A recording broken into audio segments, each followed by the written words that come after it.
So good morning, everybody. Thank you for turning into the Urban Water Innovation Network Science Talk webinar series. This series is specifically focused on key findings of the research projects with an emphasis on implications of the research results, as well as some pragmatic recommendations for stakeholders and practitioners. So today we're continuing to explore Research Thrust A with a presentation from Dr. Matt Georgescu at Arizona State University. And I do see that we have a couple stakeholders joining us today. Hopefully we'll get some more on, but just to acknowledge you in the room today, we appreciate your time this morning and are hoping that you'll have some feedback for us and can participate in a fruitful discussion towards the end of the hour. Also, please be sure to tune in next week. We're going to shift gears a little bit and talk about money and the socioeconomics of water with Project A12 by Dr. Elizabeth Mack at Michigan State University. As you probably noticed, we are recording each of these webinars and I post them to both our YouTube channel and the UN website. So I'll drop those links into the chat queue as well so you can access the previous recordings. You should enter this webinar muted, so please keep your questions either towards the end or pop them in the chat queue. Barring any technical issues, you can raise your hand and unmute your microphone at the end of the presentation so we can have a fruitful discussion. And with that, I'm excited to introduce Dr. Matt Georgescu, Associate Professor and Associate Director of the School of Geographical Science and Urban Planning at Arizona State University. Dr. Georgescu's research aims to improve understanding and characterization of distinct phenomena related to urbanization-induced landscape change. He focuses on identifying hydro-climatic and air quality impacts resulting from large-scale urbanization, as well as potential adaptation and mitigation strategies. In addition, Dr. Georgescu addresses environmental consequences of renewable energy expansion by integrating across physical, agricultural, and socioeconomic elements. The range of tools used to investigate these topics include climate models, remote sensing data and associated applications, and in situ weather and climate observations. So with that, Matt, I know we can see your face and hear you, and I'll give the controls over to you. Should I put my mask on, or is this a No, I think we're okay. I think we're safe for now. Good. Well, thank you very much, Sarah, and thank you everybody for joining. And let me press the sharing screen button. And I think this works out well. I'm hoping that everybody can see the screen. So once again, so Sarah already mentioned it. This is A22, land atmosphere hydrosphere interactions. We're going to take a look into the future.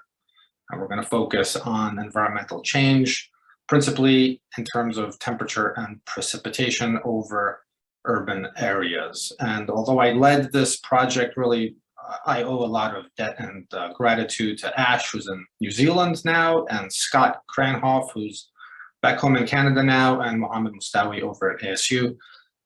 Really, a lot of folks made this work possible. I'm going to try to acknowledge as many as possible that did make this work possible, and more importantly, are still using a lot of the data that we've created, are still using a lot of the data to address many important academic concerns, but also actual practical concerns. A little bit of housekeeping. If for whatever reason you have a question and you need to get that question out, I really don't mind if you interrupt at all. Let's try to make this as dynamic as possible. Please feel free to really pop a question at any time. I think it makes for a much more livelier discussion, and especially if I say something that kind of, light bulb goes off. So again, feel free.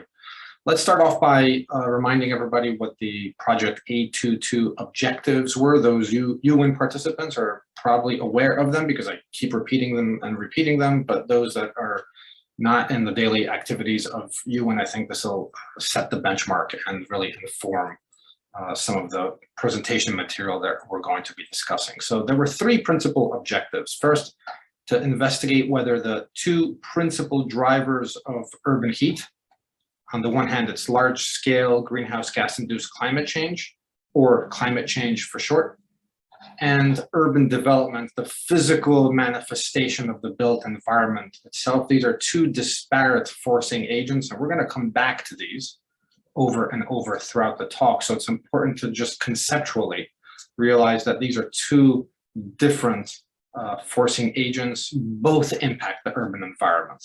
Okay, so do these dynamically interact to lessen or exacerbate warming across the continental US through the end of the 21st century? Let me just answer that question right now. Yes, they do dynamically interact, but our focus for the sake of this talk is to include both of these forcing agents and to characterize the totality of the impact on urban areas. Second, we're going to assess the efficacy of various adaptation and mitigation strategies with a focus on thermal reduction across urban areas through the end of the 21st century. And finally, we're going to look at potential impacts of climate change, again, greenhouse gas induced climate change, or climate change for short, urban development and heat mitigation strategies on future precipitation patterns. Out of these three elements of the final objective, we're only going to look, in this talk, we're only going to look at the first two, the impact of climate change and urban development, separate and then together on future precipitation patterns. So again, I want to come back to really setting the benchmark for everybody. Our focus is on these two separate forcing agents. On the one hand, on the left-hand side is the urban induced. It's the physical manifestation of the built environment, which really changes the way incoming solar radiation is received at the surface and then redistributes this energy, that repartitions this energy in a different way than it would have had there been a rural environment there. And this has to do with a number of things, including the thermal storage of the material, that is the composition of the urban area itself, and the reduction in vegetation, green vegetation, and so on and so forth. On the right-hand side is the greenhouse gas-induced climate change, which of course has a global impact, but we're concerned about this impact on local to metropolitan area scales, on urban scales. And in particular, we're concerned about combining these two distinct forcing agents on the scale of urban areas. On the one hand, greenhouse gas-induced climate change has a global impact, but that global impact is really of no concern to policymakers in any specific city. They're concerned about the specific impacts in their particular city. And so we try to look at the combined effect of these two forcing agents on the scale of cities so that we can inform a variety of different research studies and adaptation mitigation strategies, and forward-looking about what policy can do to take this work, to enact it into actual practical science and solutions. And so the natural question now is, how do we go about addressing these questions? And last week, a very nice talk that Ellie gave, really he laid the foundation for what we're going to talk about today, and that's through use of process-based models. And in particular, we're going to be using regional climate models, or RCM for short. So as their name suggests, regional climate models have a finite geographical extent. They focus on a particular region, and the user defines how big or how small that region is, but it is sub-global. That's the important thing to keep in mind. Now, because that geographical region has a finite extent, outside of the area of focus is essentially a lack of information. So one has to provide additional information to ensure that within the actual modeling domain, the RCM, the regional climate model, has something to solve for. And so for contemporary periods, we use what is referred to as reanalysis products. We can think of this in terms of observations, because the past has already happened. And so we have an observed representation of what has already happened. We can put this information on a gridded structure and then provide it to the regional climate model. For the future, the observations have not happened yet because the future has not happened. And so oftentimes scientists use global climate modeling, or GCM, results to drive the RCM to characterize potential impacts associated with, for example, greenhouse gas-induced climate change. And so in combination, GCMs, or reanalysis products in combination with RCMs, can lead to really a wealth of impacts focused on water, food, energy, ecosystem services, so on and so forth. And so there's, of course, a physical impact, a natural systems impact, and a socioeconomic impact. We'll speak to some of these issues today. So the very first RCM climate application conducted back in the late 1980s utilized the grid spacing, which is to say that each pixel on a horizontal X and Y axis had an extent of 500 kilometers. And so this is the topography that was used to represent that first monthly timescale climate simulation using a regional climate model. And you can see here that the Colorado Rockies have their maximum point essentially over Fort Collins, which is a pretty smooth and rather poor representation of topography, which is very important for when it comes to conducting simulations focused on fine scale processes. Now, over time, technological improvements in data sets, and advent of remote sensing data that can be directly incorporated into regional climate models, that has allowed for better representation of the surface. These days, climate models are routinely used in the single kilometer grid spacing range. And you can see here, for example, very smooth and fine representation of topography that is much more in tune with reality.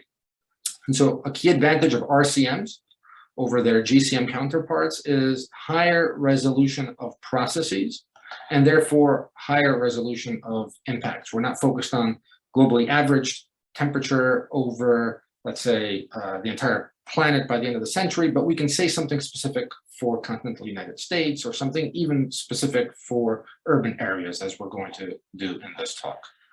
A disadvantage of RCMs is that there's much greater computational cost, which is to say that you have all of these pixels now because you have higher resolution, you have more points at which to solve the complexity of equations, fundamental equations that need to be solved. And so this takes a lot of computer power. And as importantly, it produces a lot of data. In some cases, so some of the work that we're going to be discussing today, we've produced hundreds of terabytes of data. And so you need to have storage to save this data, and you need to have capacity to analyze this data in a systematic fashion to make sense of it. And so this prevents really the capability to conduct GCM style long-term, on the order of many hundreds of years simulations. Okay. Nevertheless, numerical models broadly, numerical models are essentially GCMs and RCMs, and there are other subsets of models that we're not going to be talking about today, but generally numerical models permit, from an atmospheric science or meteorology or climate science perspective, controlled experiments. This is our laboratory where essentially we can change one thing in the model itself. Let's say we have more greenhouse gases in the atmosphere, and we now know what the impacts are due to. Now, that's not entirely true because there's some built-in variability, built-in stochasticity into the model itself, but for the sakes of this talk, we can accept that as being an accurate statement. So what we like to do in my group is to use something that I refer to as bracketing. This has academic relevance, but it also has practical relevance as well. So if we think about thermal reduction strategies, for example, we might be interested in trying to characterize the potential impacts of cool roofs. In fact, we will address this particular question over a particular city. And the first thing that we really should do is to deploy these cool roofs over the entirety of the city, because if we deploy over the entirety of the city and our simulation results indicate that the impact is negligible, a reduced impact, a reduced deployment is not going to have a greater impact, okay? So bracketing actually does have an academic motivation, and it also has a social motivation as well in terms of practically incorporating some of these solutions so that we can conduct what-if scenario-based assessments to quantify both maximum and, of course, minimum impacts. So let me begin by characterizing the utility and value of using regional climate models to address both temperature and precipitation impacts associated with urban development and greenhouse gas-induced climate change. We're going to have a couple of fun demonstrations of utility and value, and then we're going to keep it serious as well. So I'm showing you here a Google image of the Atlanta metropolitan area, very sprawled out urban area. So everything that you see in white is part of the Atlanta metro area. So it's nearly 22,000 square kilometers, quite broad and quite large. And for the baseball fans out there, we're going to spend a couple of minutes talking about baseball. You'll remember that this is Turner Field, built, I believe, in preparation for the Olympics in Atlanta back in the mid-1990s. And it really only lasted up until about 2016, okay? After 2016, there was a move to, actually it had started previous to that, there was a a move to relocate the home of the Atlanta Braves stadium. And if we look closely at the stadium here, we see in the background the skyscrapers that characterize Atlanta and the Midtown area. So immediately to the northwest, okay, here's the Midtown Atlanta area. The new location, Suntrust Park, considerably to the northwest and pretty much on the edge, on the boundary between the urban and the rural area on the northwest side. Here's a rendition of the park. And if you look to the northwestern portion or the upper left-hand portion, I'm showing my bias here, of this image, you see the rendition of the skyscrapers. Okay, so considerable distance that this park was relocated. So why am I showing you all this? Maybe you're a baseball fan, maybe you like some baseball history, but actually there's a reason for showing you this, and it's to demonstrate the importance of climate and meteorology when it comes to planning.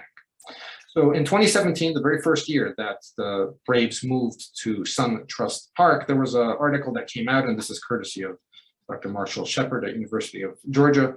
There was an article, a popular media article in one of the Atlanta papers that came out, and it was entitled, "Why So Many Atlanta Braves Rain Delays?" Science could explain, so there's actually a partial answer incorporated. And for those that are interested, you can click on this, it takes you directly to the article itself. Up until this point in time, so essentially the first week of August, some 25% of all home games had experienced some sort of rain delay. That's a significant number, and it translates immediately to socioeconomic impacts, right? Vendors and so on and so forth. And so the question is why? Why did this happen? Well, it was no coincidence, but Marshall, who focuses a lot on precipitation patterns and using satellite imagery to characterize urban signature and radar and so on and so forth, he and his co-authors back in 2017, just before this local paper had published this article, they had conducted an analysis of summertime for the first 15 years of the current century, summertime precipitation patterns over the Atlanta metro area, extending into southern Appalachia. What they noticed here was that there was a peak located, the actual urban peak was located to the northwest of Atlanta, right on this border between the urban and the rural fringe. And this is what actual observations had indicated. And the initial location where the Fulton County Stadium had been experiencing for this period of time, summertime, this is not stratified data, had been experiencing reduced precipitation. So the important point to make here is that this is not stratified data. They looked initially at the totality of the summer season, and the signal was borne out, which is kind of interesting. And so Marshall, who's a big Twitter user, he captured a radar loop of a particular storm on a particular date that year in 2017, which was really the focus of, why are these rain delays occurring? And I'm going to click on this, and hopefully it's going to work and show up on our screen, and then you can see it as well. And it's a short radar loop of about 30 minutes that illustrates the development and the quote unquote training of a thunderstorm complex right on that urban rural gradient at the edge of where Suntrust Stadium was. And these are pretty intensive echoes. So there's obviously considerable lightning associated with this and some heavy rain and downpours. So this is a direct and demonstrable relationship between planning and meteorology and climate. And the article, it actually mentions, in the planning process, was there a meteorological and a climatological assessment for where the new location of the stadium was to be? And the answer was no. There was no contact with any of the local scientists or any other scientists to try to see, is this going to have an impact on the actual product that is put out on the field? So that's kind of a fun fact, but if we look more serious impact associated with urban rainfall, urban-induced rainfall, and of course runoff as well. Jim Smith, part of UN and colleagues, published in 2018, and this appeared in Nature. They conducted a number of simulations with the Weather Research and Forecasting Model, the WRF model, which we use as well, using an urban representation, a physical representation of urban areas, and no physical representation of urban areas. And what you see here is simulated output for the duration of Hurricane Harvey. And we note here downwind excess of precipitation that is more or less consistent with actual observations. In other words, the presence of the urban environment in the model produced more precipitation, which resulted in excessively more runoff. And we've seen this more recently with Hurricane Ida in New Orleans. This is New Orleans as a few weeks ago, essentially underwater, large sections of New Orleans underwater.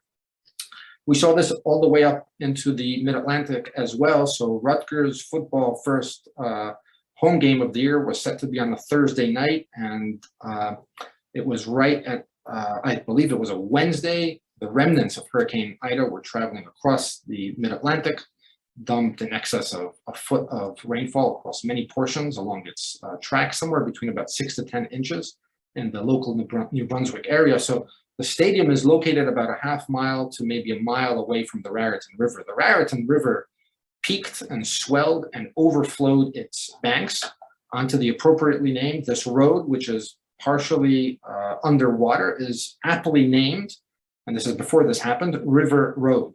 You can see that the Raritan River literally swept right onto the doorstep of Rutgers Stadium. The game had to be postponed. It was this image was taken roughly 24 hours after the storm had already passed. So this is in under sunny conditions at this point. From a temperature perspective, there's some work from Chakraborty et al., not part of UN, but very relevant to some of the work that we're going to be presenting in a few minutes, looking at the impact for a range of global cities, both developed cities and developing cities. And they asked the following question: is there higher exposure to heat? And they quantify heat by the surface urban heat island in lower income neighborhoods. And their principal results indicate the following: that in most cases, poor neighborhoods do experience elevated heat exposure. The metric that they use is the surface urban heat island. And they suggest that policymakers should consider designing specific strategies to mitigate impacts on the most socioeconomically vulnerable populations. So more on this later, but I want to highlight the importance and the need to actually conduct this sort of work. We're not going to segue, now that we've done a little bit of motivation and potential impacts and sort of questions that can be addressed. We're going to dive into some of the results. And so what I'm going to show you here are decade-long simulations for the end of century using urban development and greenhouse gas-induced climate change minus the first decade of the current century. Okay. This is work led by Scott Kranhoff that we published in 2018. So on the left-hand side, we see these results for summertime differences for midday, and on the right-hand side for essentially the middle of the night, or more like early morning, actually. The top row indicates that these are WRF simulations driven by the CESM global climate model. Recall my discussion earlier about how we incorporate information at the lateral boundaries of a regional climate model when we try to assess future impacts. We have to provide GCM information. So the CESM model is one such GCM. There are many such GCMs. Okay, so we use the CESM model and the representative concentration pathway 8.5, which indicates a maximum trajectory of greenhouse gas emissions. And on the bottom row, we indicate the same sort of conceptual mechanistic simulation, but WRF is now driven by a different GCM. This is the GFDL model. So let's look on the left-hand side first in the first column. And we notice that there's a latitudinal gradient in warming, roughly about 4K in southern latitudes, 5, 6, and 7K as you move northward, or degrees Celsius. It's the same unit, essentially. And contrast this with the results from the GFDL model, where the warming is much more muted. Warming due to urban development and greenhouse gas-induced climate change, but still considerable, in the order of about 3K or so. If we look at the nighttime impacts, the warming is much more considerable, 6, 7, 8K. And again, more muted, but still considerable for the GFDL model. So what's the take-home message here? Key message: although there is variability between the forcing GCMs, these are 2 of the GCMs that we looked at, the projected nighttime, summertime warming is simulated to reach 3 to 8 Kelvin across future US cities. That is considerable and it is substantial. And I must just highlight and remind everybody that most work addressing future climate impacts across US cities, there's very few very little research that actually includes both of these forcing agents.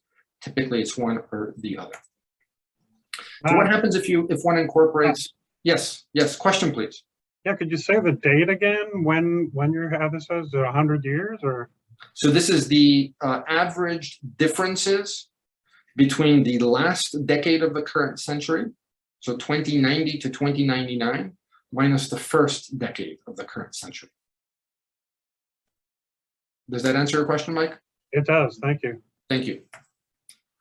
So let's look at the potential impact associated with thermal reduction strategies like cool roofs and green roofs. And in fact, what we do here is we incorporate, this is in part motivated by some biological renewable energy work that I had conducted previously.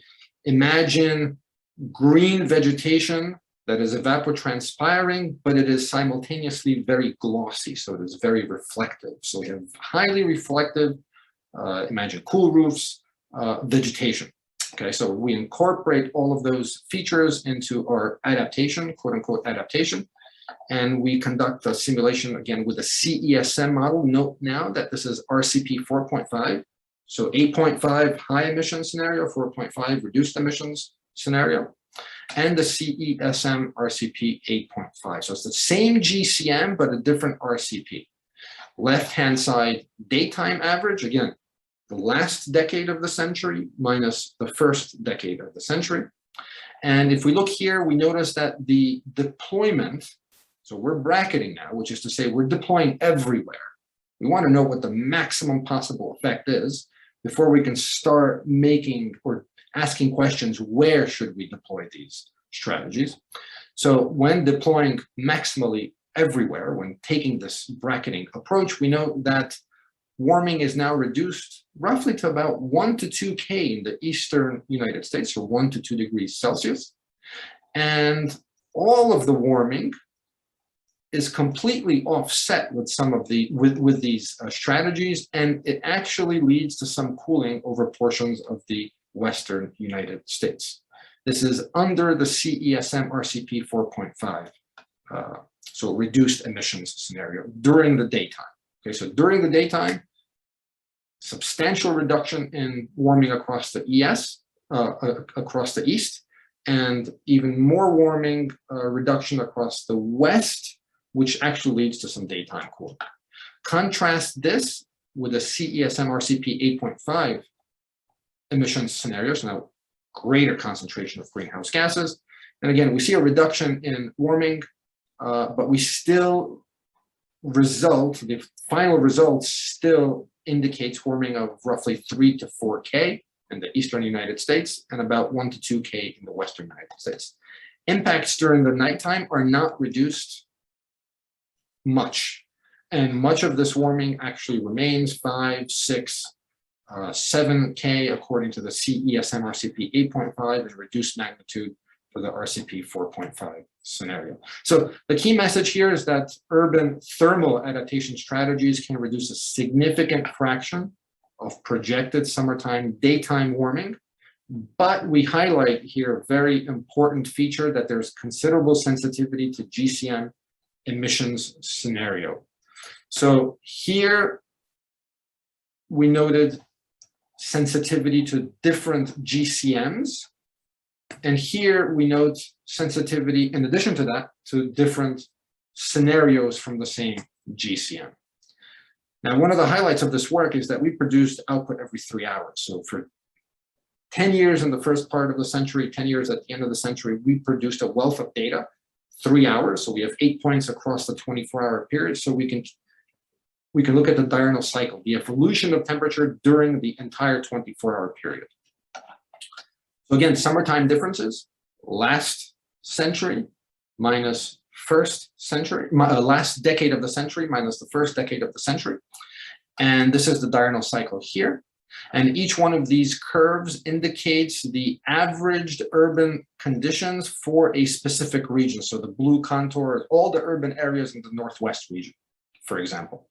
And what we're looking at here is the relative contribution to warming due to urban growth, so the change in temperature due to urban expansion, divided by the change in temperature due to climate change.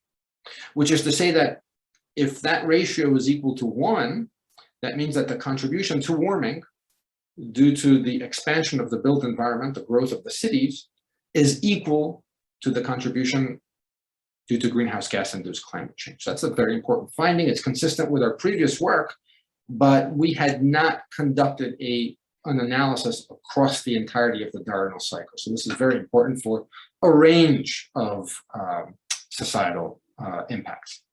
And so what we note here is if we look at CESM RCP 4.5, we can compare CESM RCP 4.5 and the results. So basically between about 0.5 to 1.5 is the ratio during the nighttime, negligible impacts during the daytime. We can compare that to GFDL RCP 8.5. So different RCPs, right? Different RCPs, different models produce similar results. So long story short, quantifying uncertainty with GCM driver is really important in addition to just emissions pathway. And I want to highlight this because a lot of the work that you see out there really focuses on looking at RCP 4.5 versus RCP 8.5 versus RCPs, and that's not enough.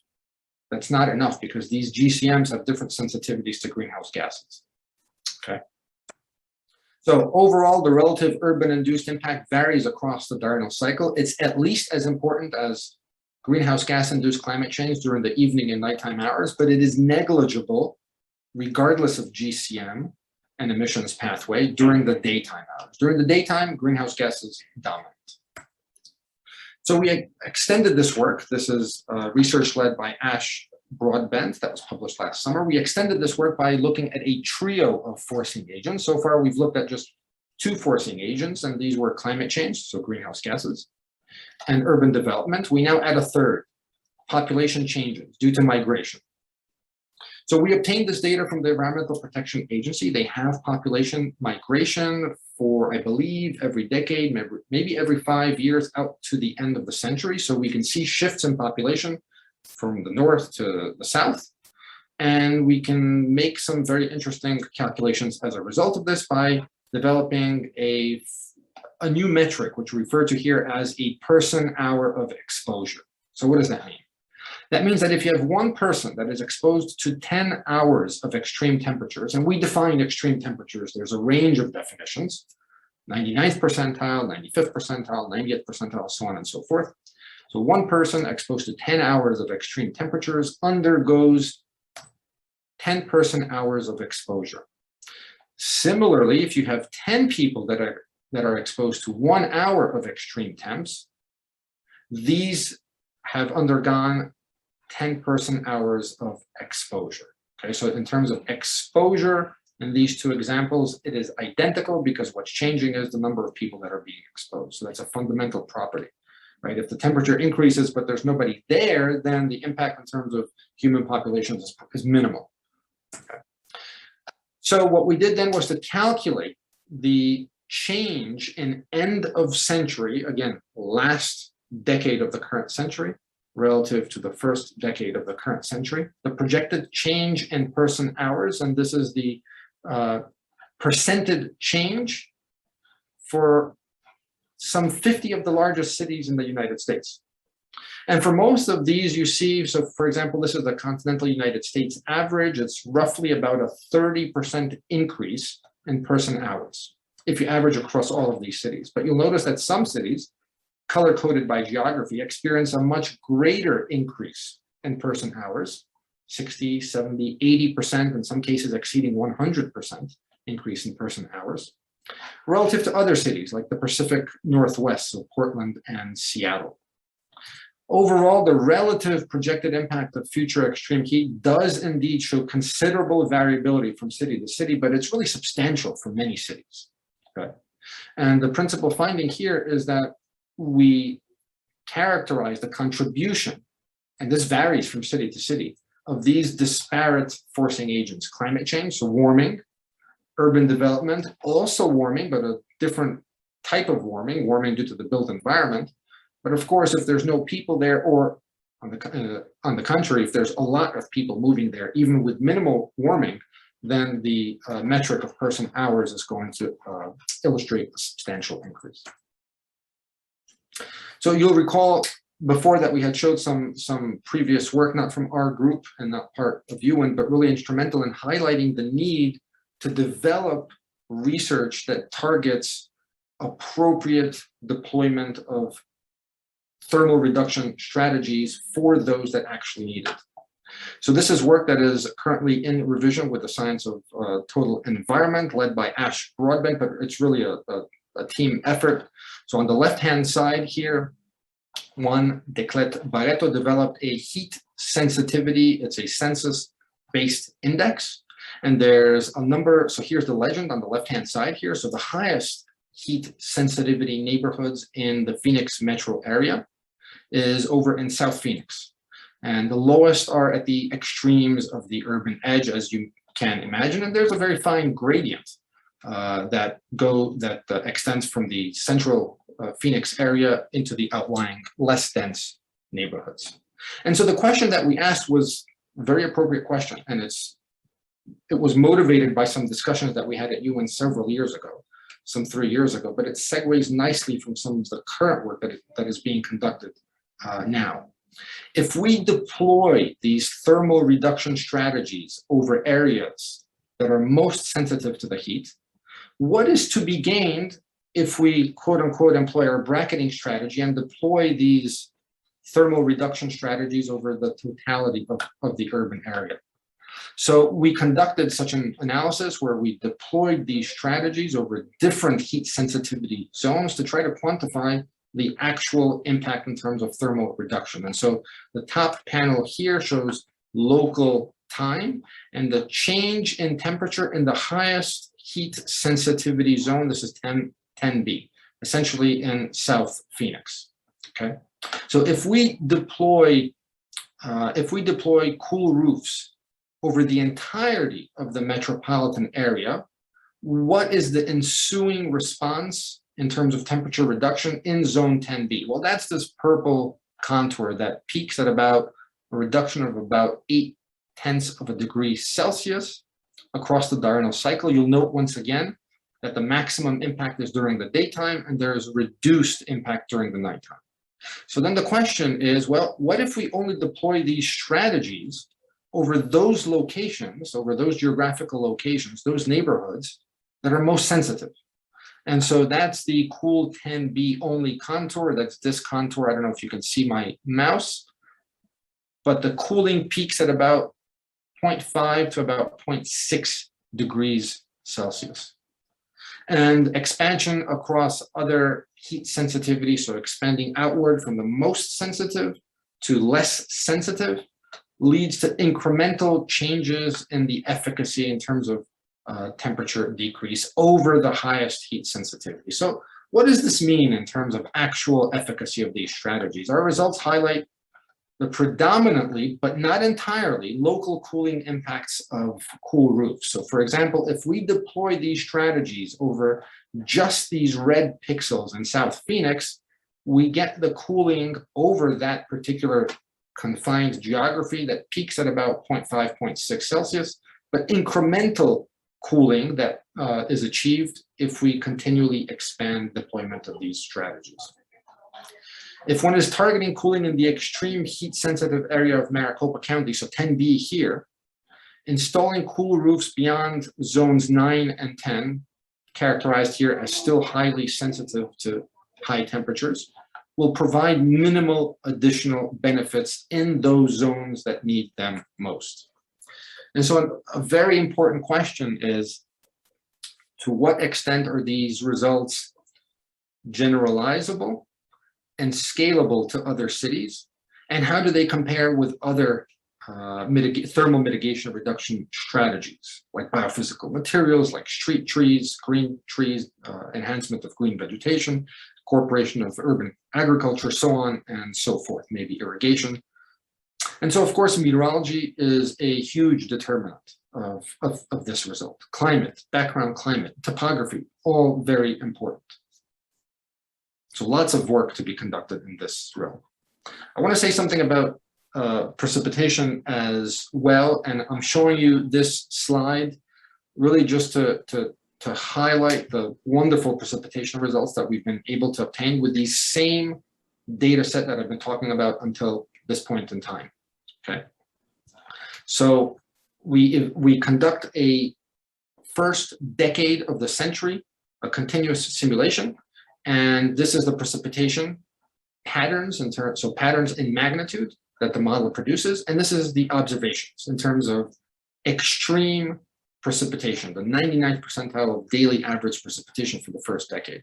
So you can see that the magnitude represented very well, the spatial patterns represented very well, differences are very minimal across different geographies, the extremes of precipitation are simulated very well. WRF does a really, really good job in simulating both mean, which we don't show here, and extreme precipitation. So this means that we can do a lot of additional work from the perspective of precipitation. That's what I want to focus on now. So we conducted, of course, simulations with just urban development. We conducted simulations with just greenhouse gas-induced climate change. We conducted simulations with both greenhouse gas-induced climate change and urban development. And so what I'm showing you here are simulations conducted with urban development only. Again, urban development consistent with EPA projections for the last decade of the current century.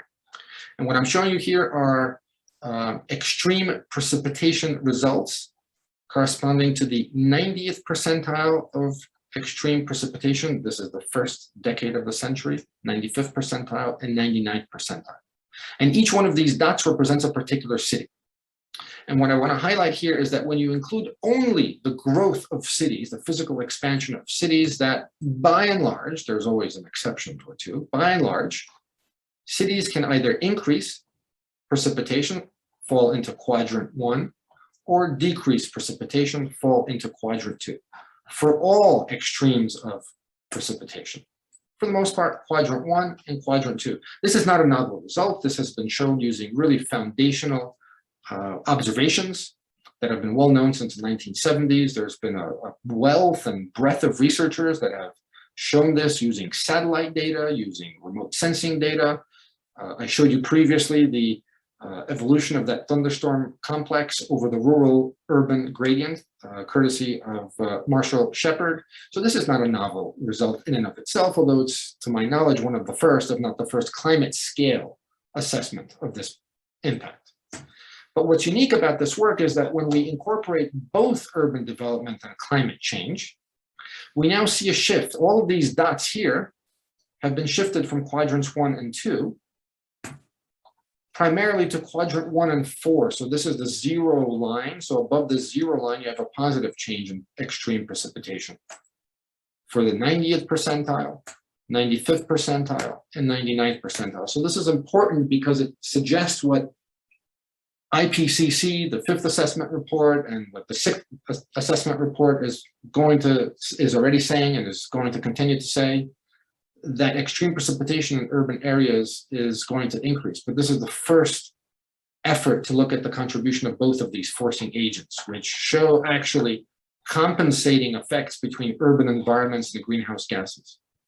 The incorporation of greenhouse gases shifts the probability spectrum. We no longer have either an increase or decrease in precipitation. For the most part, we now note an increase in projected precipitation across metropolitan areas. This has important ramifications for a number of things that we can discuss, including, for example, building dams downstream of urban areas to conserve water.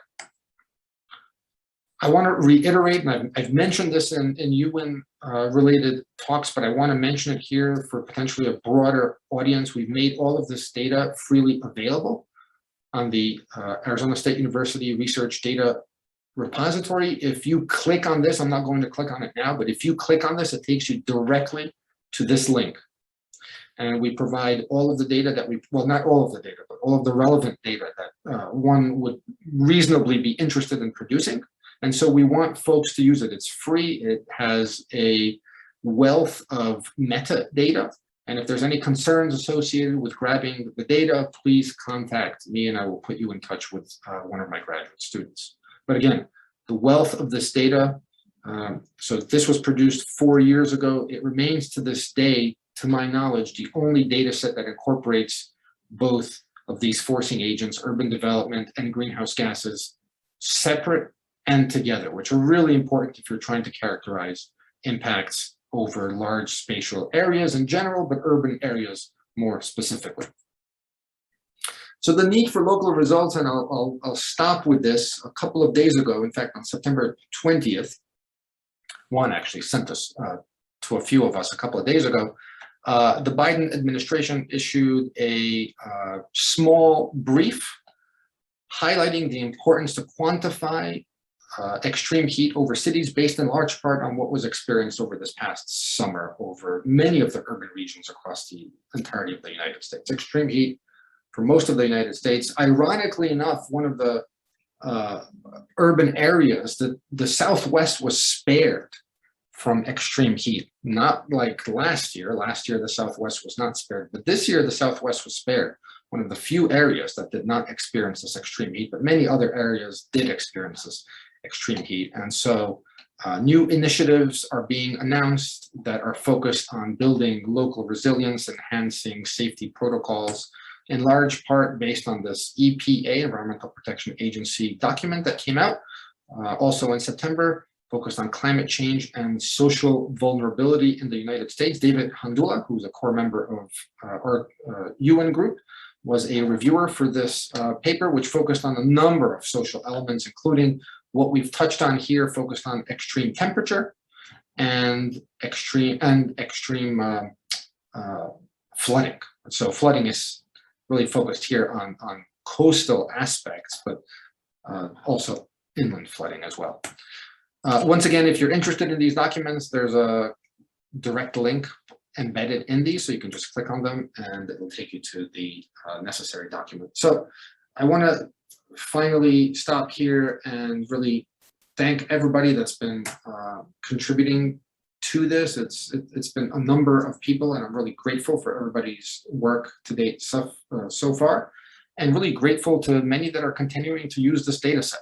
So for example, Mazdak and one of his PhD students, Mashid, who just recently defended, are using this data set to examine projected end of century change and compound extreme events. Similarly, Daryl and Peter are making use of this data set focused on the incorporation of green infrastructure. So I want to thank you all for listening to this talk, and I'm really happy to get the discussion going. Thanks again. Great, thanks, Matt. And I'll pull those links out of your PowerPoint and be sure to send them out, because I suspect there's some people, myself included, that would like to take a look at those fact sheets and reports. I'm also sensing that you're a baseball fan. Can't really read the hats behind you, but more of a college football fan than a baseball fan. But I couldn't pass up the opportunity to show that Atlanta situation and the lack of actual planning connected with meteorology and climate. It would have been so useful, right? Sure. Because you move that stadium, 10 miles to the southwest, and you don't have that problem. Yeah. Right? So it just highlights the importance of getting everybody to the table. All right. Wonderful. Yeah. Great. So any questions for Matt? Yeah. Is Rutgers really 3-0, Matt? I just wanted to confirm that. Yeah, there was a tweet. I think it appeared on ESPN the other day. Florida State is 0-3 and Rutgers is 3-0. But we do go up to the big house this week. Yes. So exactly. Are.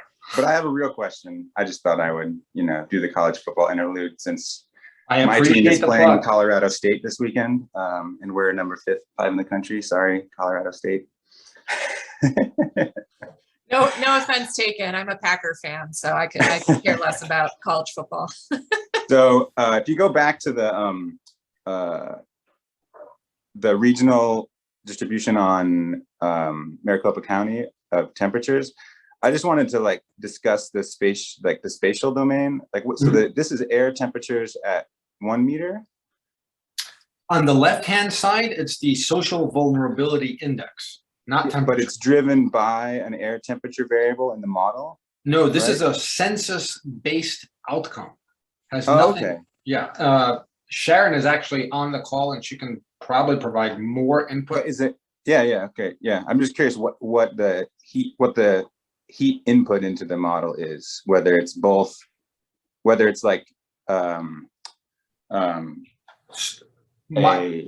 guess is that it's socioeconomically driven.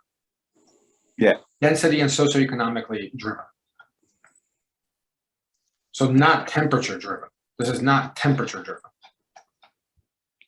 But right, again, but if one of the social economic inputs is like UTCI, one of these metrics for thermal stress, drives some social economic impact.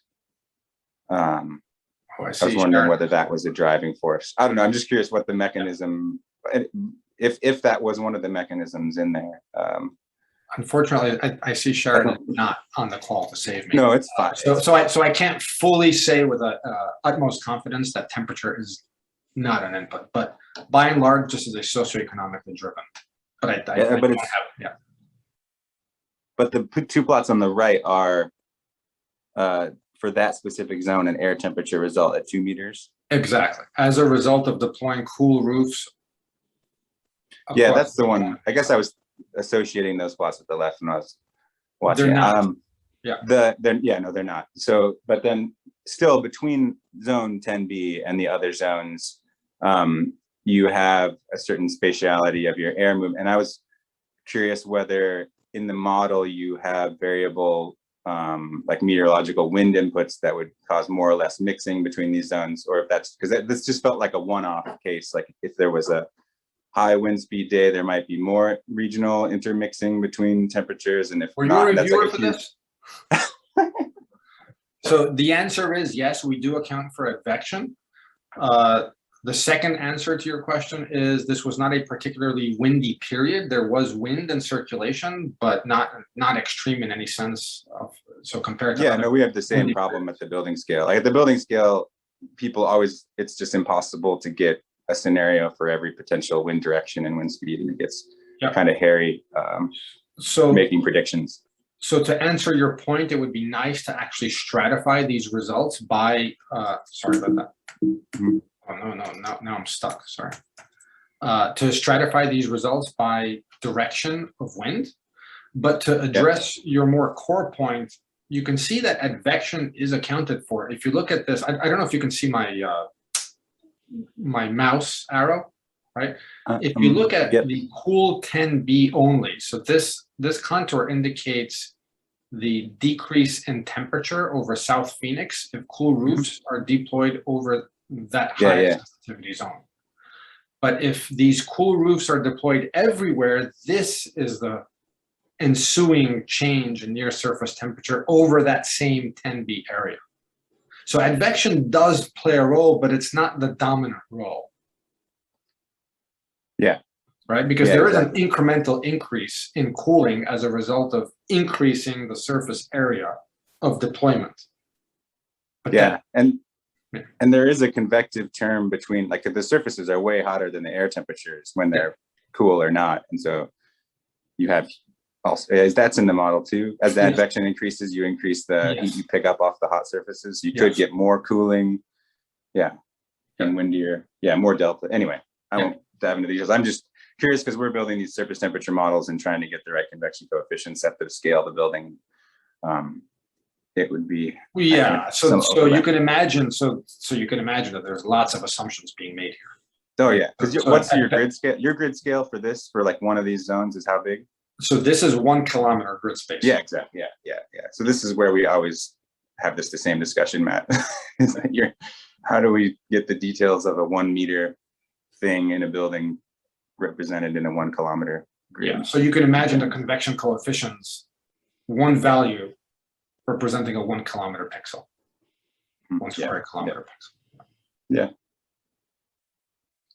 Great. Well, much to be discussed, but we can leave it to broader questions for now. Yeah. Thanks, Forrest. Anybody else have a question for Matt?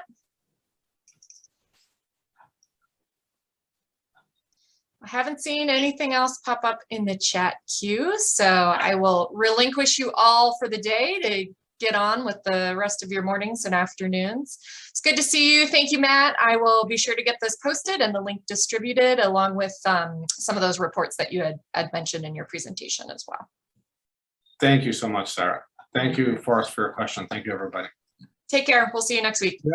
Take Bye. care. Bye-bye. Thanks, Matt. Mike. Thanks. All right. Bye.